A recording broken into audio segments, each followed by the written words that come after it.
Hello and welcome. My name's Campbell and this is Autodidactic Channel. Hope you're all having a fabulous day.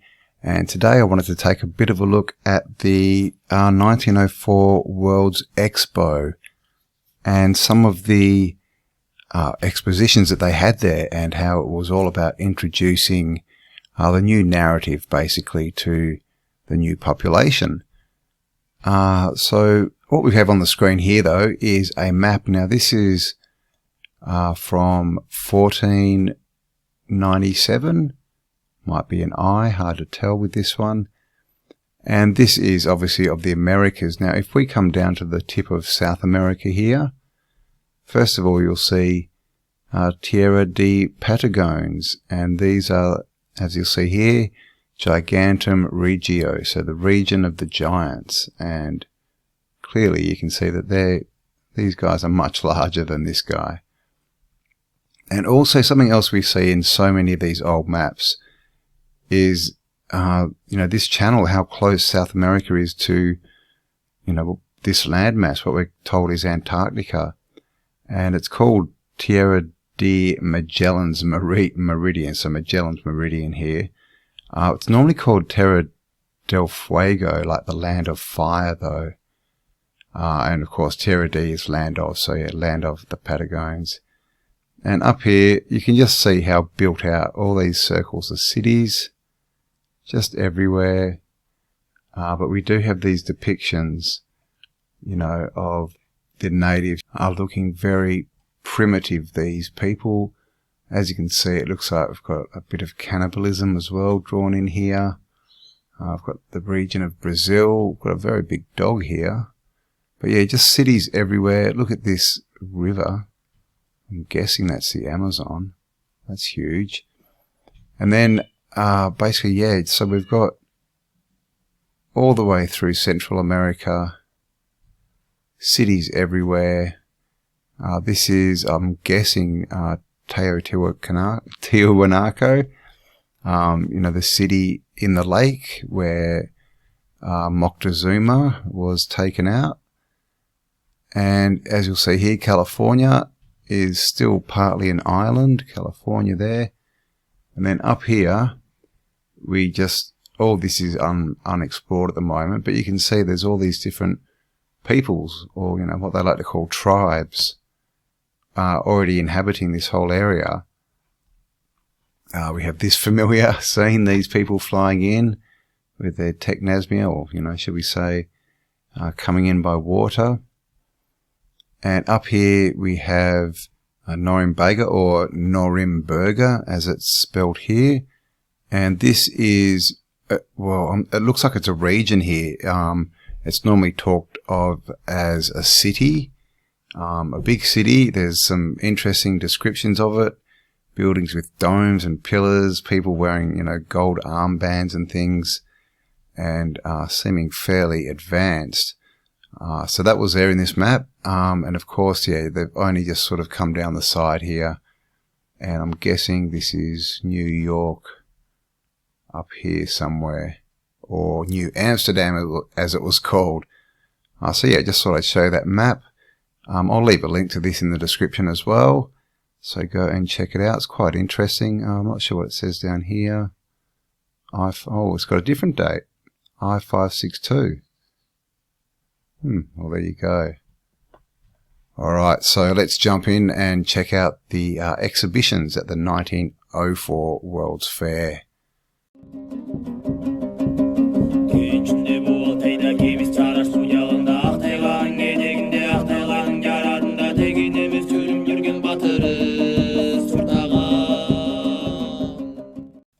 Okay, so here we just have, this is a Patagonian. It was marked as, obviously, a Native American looking person.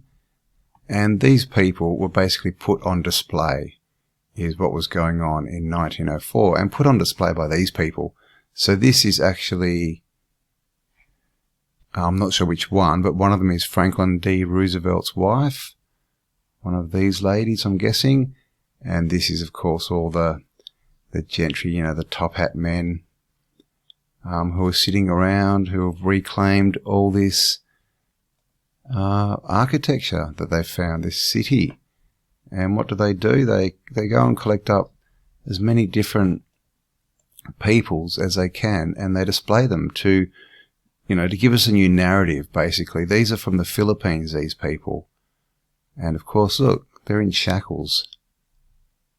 Look at that. So they're prisoners, they're slaves. This guy doesn't look like he's in shackles, maybe on his hands, not sure. But they basically have to stand there and do what they're told and, give this new narrative. And it's interesting that they use Filipino people. That's a story I will get into in another video. Japanese people, this is all from the same World's Fair, guys. So this is introducing the Japanese and, of course, how they should look. Because this is a thing. This is what we think of as Japanese, the geisha girls and the typical Japanese look. But when you look into Japan and the peoples there, these aren't the traditional Japanese people. A people called the Anu, A-N-U, are the traditional Japanese people. And they're different because they grow full beards and things. That they're not light-skinned, so they're not dark-skinned. They're the same, similar colour, but, yeah, different kind of people and different traditions and everything. This is, pretty sure, again, was marked Patagonian. Of course, it's hard to tell if this is a giant or not. But, just put on display literally for the world to see at the World's Expo. This guy was marked as a shaman. Isn't that a shaman? And yeah, they just, give him a few things to hold, dress him up, and say stand there and look like an Indian shaman. And of course, look what he's wearing. Leather boots, these suit pants, I guess, proper tailored shirt. And then they hang an animal skin around him to make him look, like a savage. So whose clothes are these? Is this really what the Indians were wearing? Because this is what this looks like, is they're introducing this look. Here, this is, again, Patagonians. Again, hard to tell how big they are. This guy is standing on steps looking very sneaky, isn't he? He looks like that, what was that guy from the Wacky Races? The bad guy. But yeah, they're not looking very happy, are they? Got a dog here, looking pretty, I don't know. Oh, here you go, Patagonian, and it says giants, Patagonian giants. So, I mean, it's hard to tell because this guy's in the background, but who knows? They could be fairly tall. This one, I think it was just an Indian, a Native American.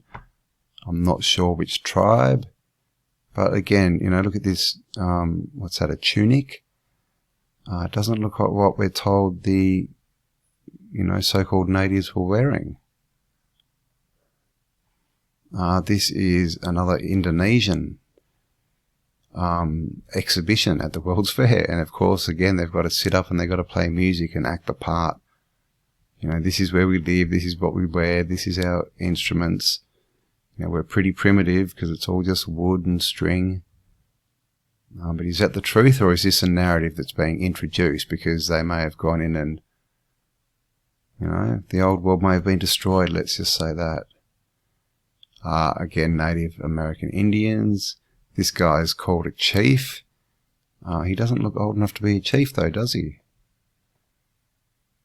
Not really. And this is another thing they had was Indians, as in from the subcontinent. And again, we've got this narrative introduced. All got their turbans on and everything, and all their... I mean, look at this. This looks like they've just gone in and robbed something and just whacked all the stuff around. We have the controllers or the puppet masters pulling the strings up here. And again, India again is one of these places, full of old world architecture, but clearly it was taken over by the British, who went in and destroyed the culture, and then they give us a new one, a new narrative. This is the cave dwellers, or cliff dwellers, 1904 World's Fair in St. Louis, Missouri. So that's where this all is, St. Louis, Missouri. And this, I think John Levi showed this a while ago and was questioning, was this literally just a melted building that they'd sort of chipped a few bits off to get inside it? Because I don't know what they're saying they made this from, but it's pretty bizarre. But that's showing the cliff dwellers. There's actually, I've got a better picture of it. There's actually houses and caves and things. Now I believe these are Patagonians as well. I'm not sure. This is 1880. Maybe this is from a different World's Fair. But same thing, we've got the controller here in his hat. And they've brought people in, dressed them up in skins, given them some primitive things, and put them in front of a picture, a backdrop of the bush, or, jungle. And yeah, that's their display. This is what these people are. They're primitive because they don't wear hats and have little canes. Again, now these guys were Indian, but yeah, sort of Central American, Mexican, sort of Indian types. You can see by the artwork here. Of course, these were North American Indians, the traditional, Plains Indian that we're told about. We've got the teepee in the background, of course, in front of a big wooden structure, but let's not notice that. And yeah, just all in their garb and all posing in their little, and literally they're in an exhibition. This would be the back fence of the exhibition. Just like animals, literally. Now this one I just whacked in because it's just sort of introducing carriages. This was an exhibition inside. And, we've got all these stories and we've had all this information about vehicles, powered vehicles, sort of pre-1700s. Or, pre-1800s, during the 1700s, 1600s. So again, was that tech that they either didn't know how to work or they wanted to get rid of? And so they're saying, well, here you go. This is really what everyone uses now. It's just horse and carriage.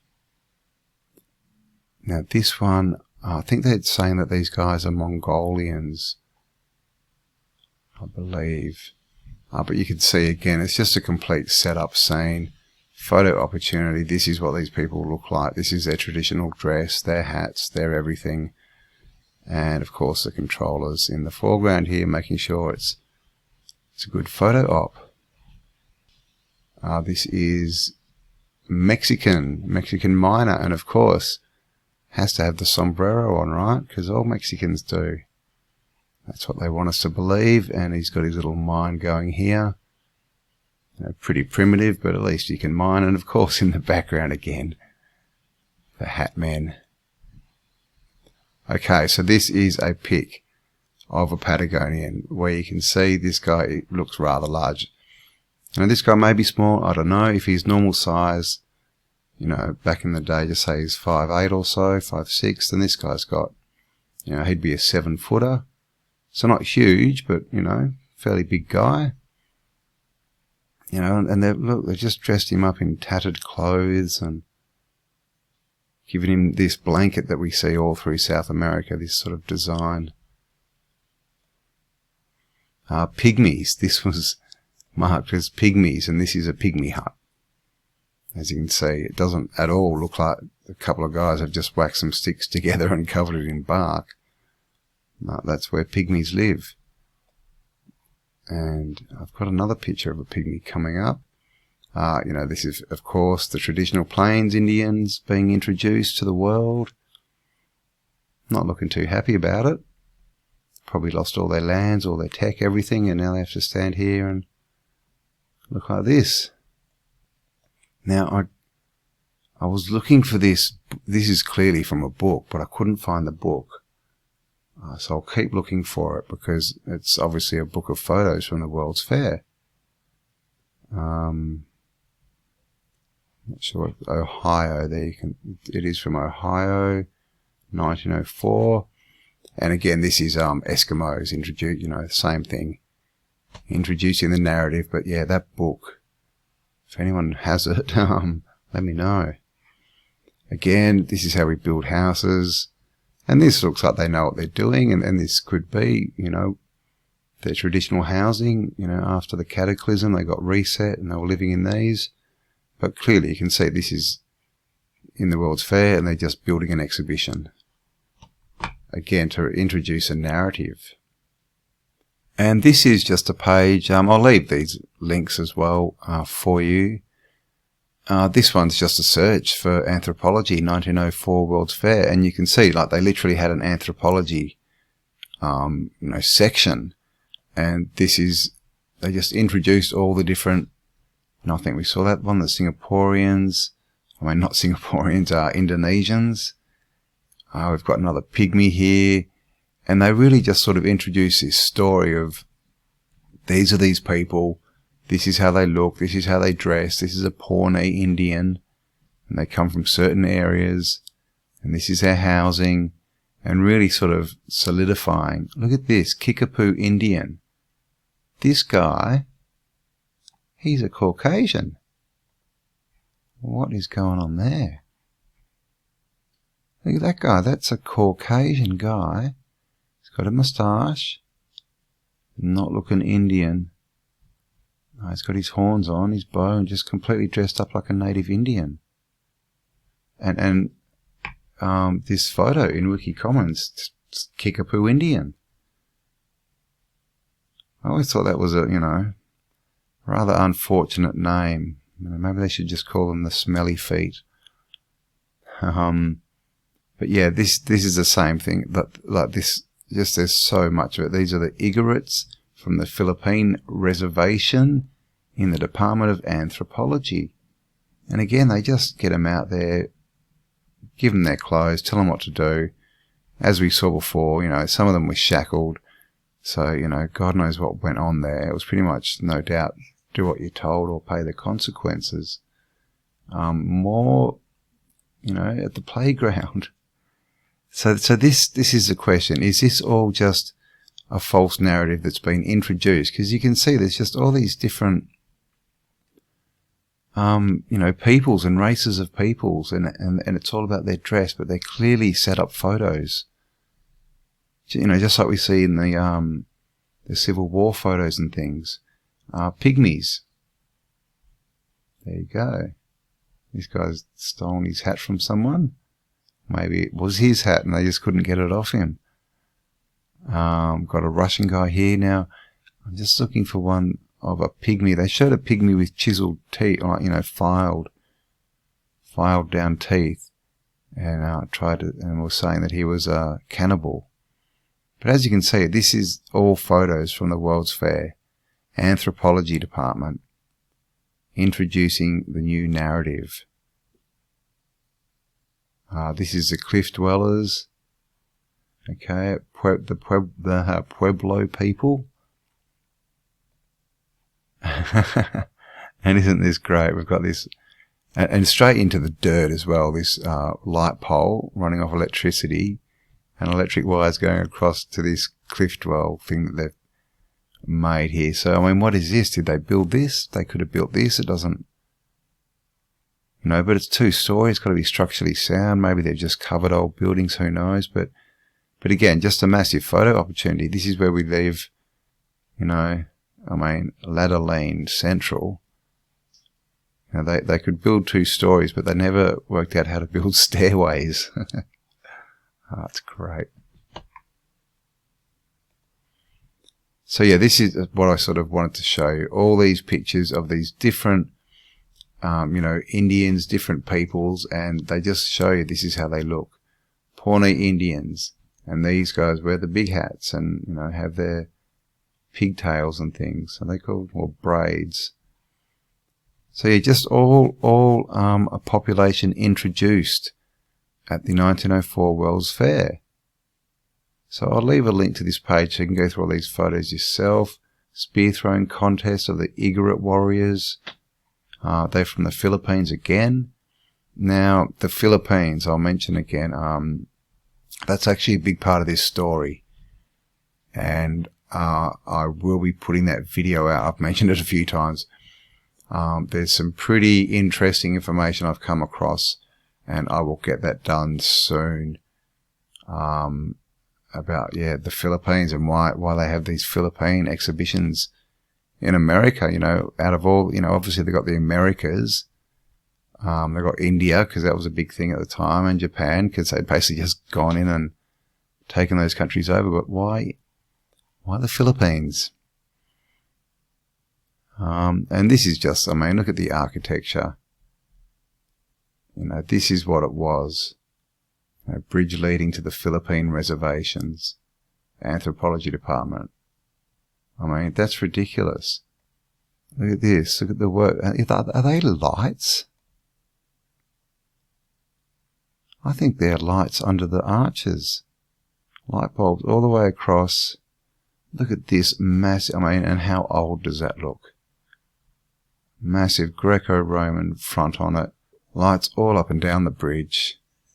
Where are the wires running? Yeah, wow, hey? And here we have Roosevelt's cabin. I'm guessing that's him or an actor playing him, Franklin D. Roosevelt. And of course, you know, this is introducing, you know, the frontiersman kind of narrative. You know, the log cabin, very traditional, you know, all the nice dead animals everywhere, you know, because he's a big hunter man, you know, because killing nature is good, right? And so that's this narrative. And of course, we even have over here one of the actual natives, you know, standing like he's one of the servants. So again, this is all introducing a narrative, you know, this is, and no doubt this is put up as, you know, this is what a man's supposed to be, right?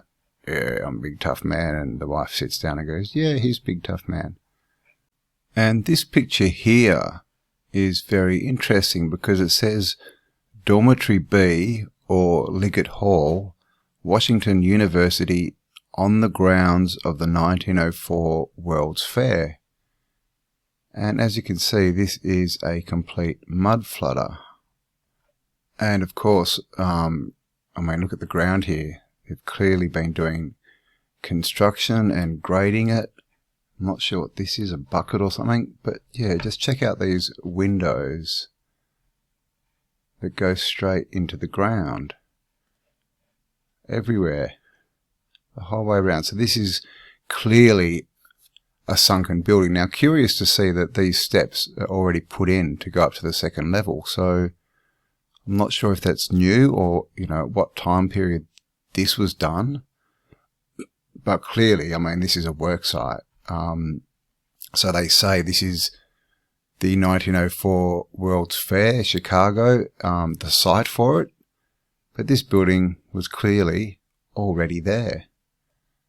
So this is the thing, and this is what we're saying about the World's Fairs, is they weren't built, they were found cities, reclaimed and used, you know, touted, named as World Expos, and basically what they were was the sayonara, the goodbye to the old world, the sort of last hurrah, if you like, and at the same time introducing, you know, the new population into the new paradigm and the new history and all that kind of stuff. And this is another one, a view of the physical culture building, later the Francis Gymnasium, Washington University, during construction for the 1904 World's Fair, 10th December 1903.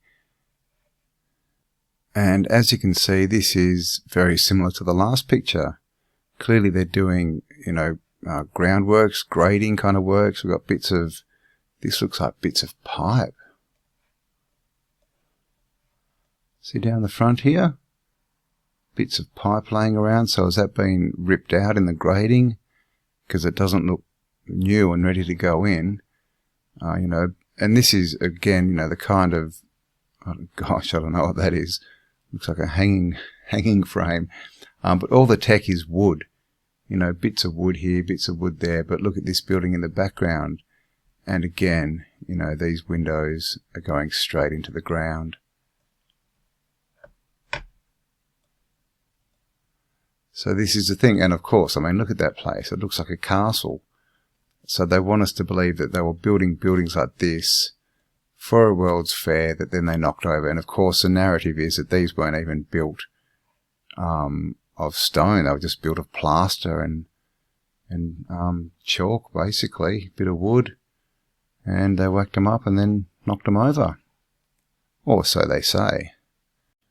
And look, they do have the Anu as well as the Japanese, and of course the Anu are seem to be the natives, the actual natives of Japan, and as you can see, they grow big thick beards, which the Japanese people don't tend to do.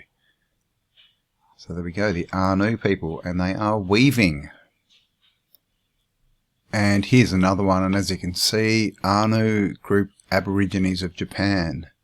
So, the native peoples of Japan. And again, the men are sporting their full beards. The women actually used to get their mouths tattooed as well, but I can't see any of them here. So yeah, the Anu and the Japanese. So I'm not sure how they, sort of got around that, two different peoples from one land, but they were obviously both there in the exhibitions. And there is just so many of these pictures. And these are all from the Department of Anthropology, 1904 World's Fair. All different people, all the, so-called native peoples from around the world in their traditional garb and costumes. And just everything. And these are just really, that's the image that, we're given, isn't it, of a Plains Indian with the feathers and everything, and they're just very sort of archetypal pictures. And I'm just going down to see if I can find that cliff dwelling picture I wanted to show you. Here's a pic of the actual building. As you can see, this place was massive. And the people are tiny. You can see how big the people are here compared to this building. And this is like, look at the picture, it's like it's dot matrix printed. It's all dots. But look at this, everything is just perfect. And they say, it's all built out of, plaster and stuff for temporary buildings, even though they've got domes. But what about the bridges? And the edges of the pools and the fountains. If there's water going through it, it's not made of plaster. Here we have some Igorotes in their rice fields in the Philippine Reservation, Department of Anthropology. And look at this, they've just dug out a little pond, made a little rice paddy field for them, and they just have to sit there and pretend to farm it while people look at them like they're zoo exhibitions. And this is the other picture I was looking for of the cliff dwelling exhibit from 1904. And as you can see, just looking very much like a building down here. These arches and the windows. So what do you reckon? Was this constructed to look like this, or is this some kind of old world building that, I don't know, might have been melted or half broken, or not really sure about this one. It's very, very strange. Now, the other thing about these cliff dwellers is they also had them. This is the 1893, I think. Yeah, 1893 Chicago, this one is. And again, this cliff dwelling exhibit, which, I don't know, it's pretty strange, isn't it? So I'm not sure if, I guess if anything could be made of plaster, it could be this, but it has to be strong enough, because that's, 4 stories tall, and there's people up the top there. So it's pretty interesting, but this, these cliff dwelling exhibits, they were in lots of the fairs. These are all different, not all different, but a few different exhibits of all of cliff dwellers. Got this one, so they were at least 3 different fairs. So, this is the thing. What do you reckon, guys? Is this all introducing, the narrative of, these people come from this land, these people come from this land, this is what they look like, this is how they dress, this is what they do? Because that's kind of what it looks like, the introduction of the new world, and obviously introduced to the new society. Now, the people in hats may have known what was going on, but all the, the visitors and, a lot of those were probably, orphan people.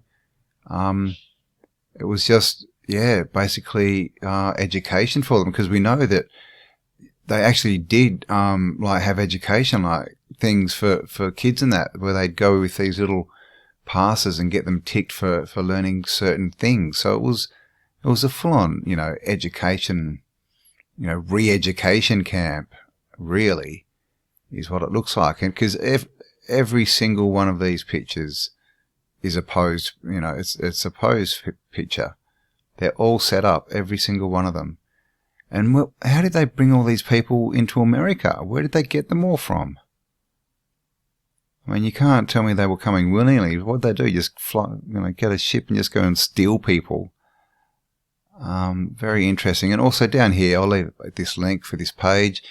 We've got plans of where all the different exhibitions were in all the different buildings. And you can see it, like just there, 1, 2, 3, that's 5 different buildings there. So this place was enormous, as you can see. There's some really good photos in here too, so check them out. Oh, this is the one that I was going to show you of the pygmy. Let's see. Come on, pygmy.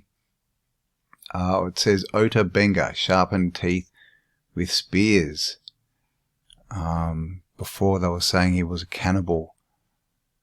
So, let's see if we can see. You can't really, but see his teeth. How they've all been sharpened, you know. Pretty interesting. So I'm not sure where they got him. Not sure who they did that. Oh, here we go. Pygmy. 1904, Missouri Historical Society, part of the Louisiana Purchase. He was also a feature at the Bronx Zoo. Wow. The Bronx Zoo, hey? Or I might have to have a look into that. But not in this video because we've gone long enough. But I won't go into that in this video because it's gone a bit long already. And another thing I did find, which I'll also look into, is this. Olympic Games. I never knew. St. Louis, 1904. Same year as the World's Fair. And women's boxing. So it looks like the Olympics were actually at the World's Fair as well. So I will delve into that as well. So there you go, guys. Hope you enjoyed that one. Leave me a comment and a like. Of course, if you haven't subscribed already, make sure you do so. And random acts of kindness will come your way. So yeah, also, thank you to everyone who supports this channel already, you know, by liking, sharing, and especially everyone who does support me through PayPal, Patreon, and my merch store. And if you would like to help out financially, there are links below in the description. Thanks for spending some time with me, guys. Stay awesome, because you are, and I'll talk to you all on the next upload. Bye for now.